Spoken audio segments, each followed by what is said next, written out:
क्या निशांत कुमार की जेडीयू में एंट्री होते ही लल्लन सिंह कर देंगे बगावत? क्या पर्दे के पीछे बीजेपी के साथ लल्लन सिंह अब जेडीयू पार्टी तोड़ने की तैयारी कर रही हैं? दर्शकों, जहां एक तरफ नीतीश कुमार ने मणिपुर सरकार से अपना समर्थन वापस ले लिया, यानी भारतीय जनता पार्टी से अपना समर्थन वापस ले लिया, तो उसकी जो वजह है वो खुलकर सामने आई कि जेडीयू के 6 विधायक थे और 5 भारतीय जनता पार्टी में शामिल हो गए। ऐसे में नीतीश कुमार डर गए कि कहीं पर्दे के पीछे मेरी पार्टी तोड़ने की तैयारी तो नहीं हो रही है। और जिस तरीके से नीतीश कुमार इन दिनों शांत नजर आ रही हैं, जिस तरीके से नीतीश कुमार की खामोशी देखने को मिल रही है, ऐसे में लग तो यही रहा है कि कहीं ना कहीं वो लालू प्रसाद यादव से मुलाकात कर रही हैं, लालू के ऑफर को स्वीकार करने की स्थिति में है, बस इंतजार कर रही हैं सही वक्त का। लेकिन बड़ा सवाल इस वक्त जिस तरीके से नीतीश कुमार भारतीय जनता पार्टी की बैठकों से दूरी बना रही हैं और कहीं ना कहीं निशांत कुमार जो कि उनके बेटे हैं, जो राजनीति से कोसों दूर रहते हैं, उनकी एंट्री की बात चल रही है। ऐसे में माना यह जा रहा है कि इससे जेडीयू के जो बड़े नेता हैं लल्लन सिंह संजय झा, वो नाराज हैं और इस पर ज्यादा वो ध्यान नहीं दे रहे हैं। वहीं जेडीयू के जो कार्यकर्ता हैं वो लगातार इस बात की मांग कर रहे हैं कि निशांत कुमार अब नीतीश कुमार के उत्तराधिकारी बने। इस मुद्दे पर बातचीत करेंगे कि क्या वाकई में अब जेडीयू टूट की कगार पर है, क्या वाकई में उद्धव ठाकरे की शिवसेना की तरह जेडीयू का हाल होगा, क्या शरद पवार की तरह जेडीयू का हाल होगा, क्योंकि ये मुद्दा काफी ज्यादा बिहार की राजनीति में इस वक्त चर्चा में है। मेरे साथ अमन सर मौजूद है। सर, आपका बहुत बहुत स्वागत है जी सर। जिस तरीके से स्थिति आप देख रहे हैं, लगातार निशांत कुमार जो कि नीतीश कुमार के बेटे हैं, उनकी राजनीति में एंट्री की बात सामने आ रही है और खबरों के मुताबिक इससे कहीं ना कहीं यानी निशांत कुमार की एंट्री से जो जेडीयू के बड़े नेता हैं लल्लन सिंह संजय झा हो, जिन पर लगातार ये आरोप भी लगते रहे हैं कि कहीं ना कहीं वो लालू प्रसाद यादव से भी संपर्क बनाते हैं, बीजेपी के इशारे पर आजकल काम कर रहे हैं, तो कहीं ना कहीं वो नाराज है। क्या लगता है आपको कि पार्टी टूटती हुई नजर आ सकती है? देखिए, बिहार की राजनीति और इसमें कह सकते हैं कि तमाम रंग नजर आते हैं। आप देखिए, नीतीश कुमार की अलग अपने आप में कहानी दिखाई पड़ती है। वहीं अगर जेडीयू के तमाम नेताओं की बात करें, चाहे लल्लन सिंह की बात करें, संजय झा की बात करें या और भी तमाम नेताओं की बात करें, ऐसा लगता है कि आपस में बटे हुए से दिखाई देते हैं। और देखिए, महत्वपूर्ण बात यह है कि जब से कह सकते हैं मणिपुर के अंदर जिस तरह बीजेपी ने जेडीयू पार्टी के अपने कई विधायकों को अपनी तरफ मिलाया है और उसके बाद जिस तरह से जेडीयू ने अपना समर्थन वापस लिया है, कयास ये भी लग रहे हैं कि लगभग ऐसा मानकर चलिए कि बिहार में भी बीजेपी और जेडीयू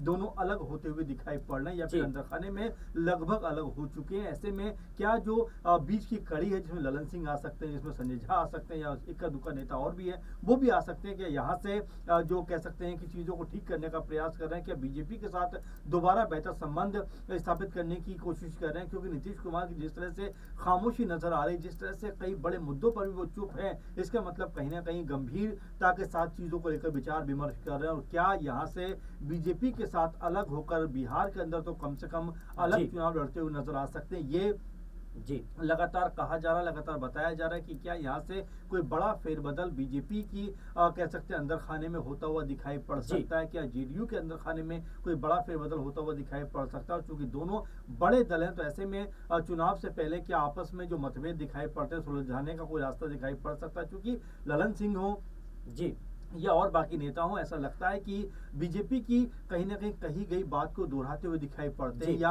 नीतीश कुमार से कुछ ऐसी उम्मीद करते हैं कि वो तमाम चीजों को भुला कर। सर, संजय झा पे तो आरोप लग रहे हैं कि वो नीतीश कुमार के कहीं ना कहीं अनजाने में, यानी उनको बिना बताए वो भारतीय जनता पार्टी के बड़े नेताओं के साथ बैठक कर रहे हैं, गृह मंत्री अमित शाह के साथ। देखिए, जाहिर बात है, कोई नई बात नहीं सर। जब हम देखेंगे लल्लन सिंह के बारे में भी बात कही जा रही थी, क्योंकि आपको याद होगा कि जब गठबंधन जेडीयू और बीजेपी के बीच में हुआ था, उस समय लल्लन सिंह को सबसे पहले मिलने के लिए कह सकते हैं कि अमित शाह ने दिल्ली बुलाया था, उनकी मुलाकात होती, उसके बाद फिर पीछे दौड़े हुए नीतीश कुमार पहुंचते, उनसे मुलाकात होती। तो ये शुरुआत से देखा गया कि लल्लन सिंह को लेकर एक सॉफ्ट कॉर्नर बीजेपी के अंदर रहा है और वो सॉफ्ट कॉर्नर के आने वाले दिनों के लिए बनाकर रखा गया है कि अगर नीतीश कुमार कोई बड़ी कह सकते हैं कि यहाँ पर बगावत करते हुए नजर आ जाए या बड़ा कोई कदम उठाते हुए नजर आ जाए, क्या बड़ा फैसला करते हुए नजर आ जाए कि भाई हम बीजेपी के साथ चुनाव में नहीं जाएंगे, तो क्या लल्लन सिंह यहाँ पर कोई बड़ी भूमिका निभाते हुए दिखाई पड़ेंगे। जैसा आपने शुरुआत में कहा कि कई दलों का हशर हमने देखा है जो अलग थलग हो गए, टूट गए आपस में। क्या जेडीयू के अंदर खाने में भी कुछ ऐसा होता हुआ दिखाई पड़ेगा कि अगर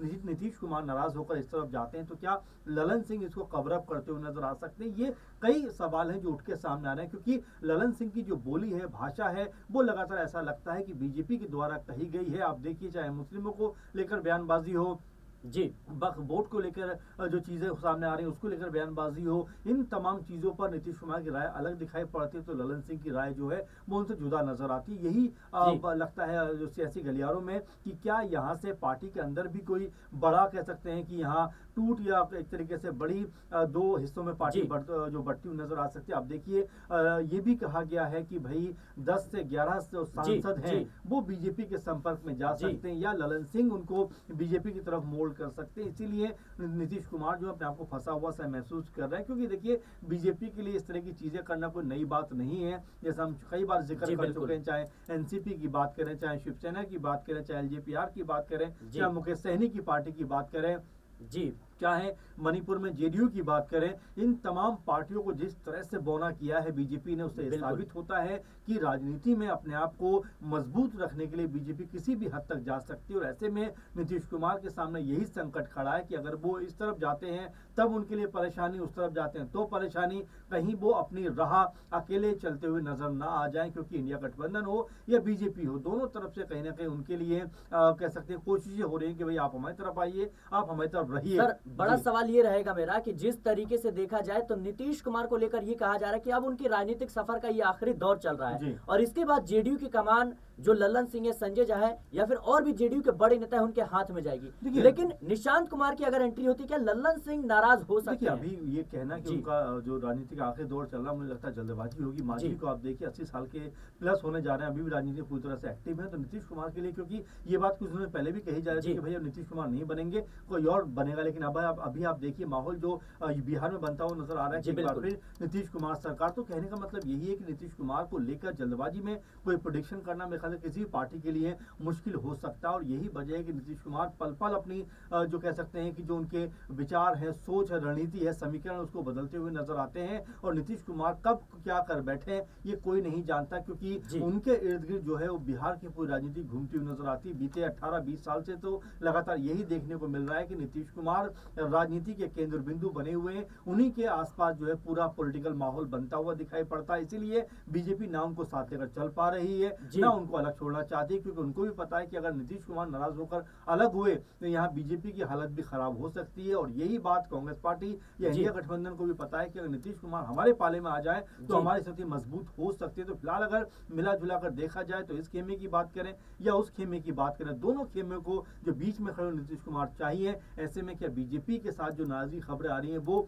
खत्म होती हुई नजर आएंगी? और क्या एक बार फिर ये भी देखने को मिल सकता है कि जब इंडिया अलायंस बना था, इंडिया गठबंधन बना था, उस समय नीतीश कुमार इसके सूत्रधार थे। तो ऐसे में क्या अब पुरानी चीजों को याद करते हुए क्या उस तरफ वो जा सकते हैं? क्योंकि कांग्रेस पार्टी हो, आरजेडी हो, दोनों तरफ से लगातार कोशिशें हो रही है कि नीतीश कुमार को अपने पाले में लेकर आया जाए। अगर ऐसा होता है सिराज, तो ये मानकर चले कि बिहार की राजनीति में बीजेपी के लिए संकट पैदा हो सकता है, क्योंकि बीजेपी ने जो 12 सीटें लोकसभा की जीती हैं वो जेडीयू के साथ मिलकर जीती। अगर बीजेपी अकेले जाएगी तो यहाँ पर उसको खामियाजा उठाना जरूर पड़ेगा। जी बिल्कुल दर्शकों, इस बात की चर्चा इसलिए हो रही है क्योंकि लगातार देखा जाए तो नीतीश कुमार का रुख भारतीय जनता पार्टी के प्रति अब सवालों के घेरे में है। जिस तरीके से कर्पूरी ठाकुर के जयंती समारोह में नीतीश कुमार जो है वो देरी से पहुंचते हैं, जब भारतीय जनता पार्टी के नेता खासतौर पर शिवराज सिंह चौहान और उपराष्ट्रपति जगदीप धनखड़ पहुंचते हैं, उस वक्त वो नहीं जाते हैं। उनके जाने के बाद वहां पर वो पहुंचते हैं